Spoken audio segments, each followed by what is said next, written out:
This is Dan Damon with your World Update Daily Commute, recorded on Tuesday at 5:30 a.m. US East Coast time. There'll be further coverage here on the BBC World Service. One other headline: one of the leading candidates in last week's Afghan presidential elections says a second round of voting may be needed.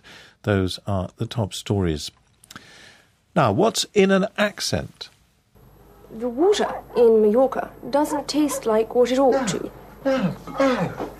The water in Mallorca don't taste like what it ought to. The water in Mallorca doesn't taste quite how it should. Mallorca! Mallorca? Mallorca! Mallorca? Hi, Dale, any danger of some refreshment in here? Here you are. Get your laughing gear in there. Oh, golly. The water in Mallorca What's that? don't taste like what it ought to. Gosh. Oh, that's a TV commercial for a brand of lager advert from the 1980s, turning a lighter Doolittle story on its head, the beer transforming the very well-spoken young lady into a real gore-blimey cockney. Well, I've been speaking to someone who says that there are many more people who don't want their posh voices to shorten their career. Here's Liam O'Sullivan. Most of my students are more interested in dumbing down or lowering the way that they speak. I've had clients who are interested in sort of presenting themselves in a more amenable way. For example, I've had students who are social workers who just wanted to come across as being more sympathetic, more warmer in the way they actually presented themselves in their job environments. Can you give us some examples of the kinds of words or the expressions, the accents that people feel now puts them in a kind of elitist position, which isn't popular? I think it's the actual tone of the voice which is used. I think if you look at some of the modern ministers in government, I think that the projection of their tone is one of being very haughty and very cold and unsympathetic. And that strikes people as being unfriendly, uncaring, and not being in touch with reality, to be honest with you. I think they need to sort of be warmer in the way they present themselves.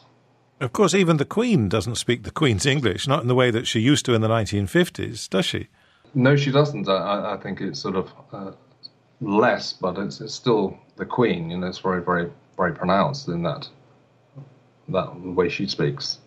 Of course, accent shouldn't matter, should it? But clarity should.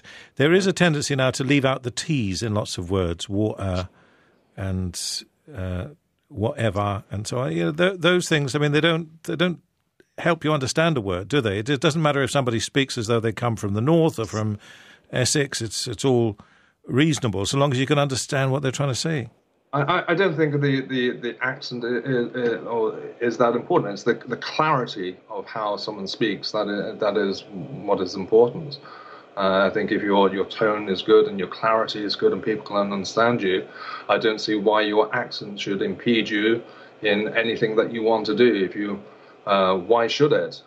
It's the way you speak is really showing your personality and who you are and the warmth of your personality. I don't think people should be judged on their accent. I think it's just if their clarity is good, that's an important issue. Whose are the voices that are accented but which you like because they're clear? I love the one actor that I really, really like is Tonio Banderas. Here are my terms for peace. The yellow belt is a bit of sand. From now on, we'll keep it as a no-man's land between us. Neither may claim it. I love the way that he uses such brilliant intonation. He uses neutral English as the base, and he has his own embellishments and his own accent added to that. But I love the way that the diction is so precise, it is warm, it's funny, and the clarity is absolutely superb. I also love, I think, Patrick Stewart.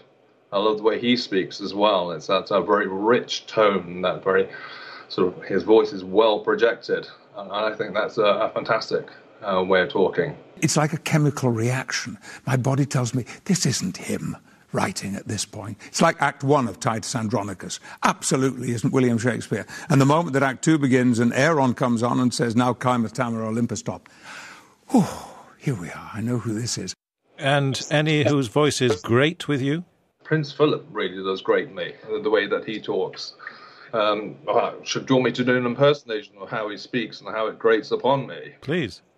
You know, everyone whenever you hear him speaking, it's like, excuse me, can I have a cup of tea, please, because I'm very, very thirsty. It just is very grating on your ears, and to me that really hurts. I'm afraid that's the knighthood gone, Liam, sorry. That's Liam O'Sullivan, who promises to reduce your accent and soften it, because a lot of people apparently are scared that their posh voices are going to limit their access in society.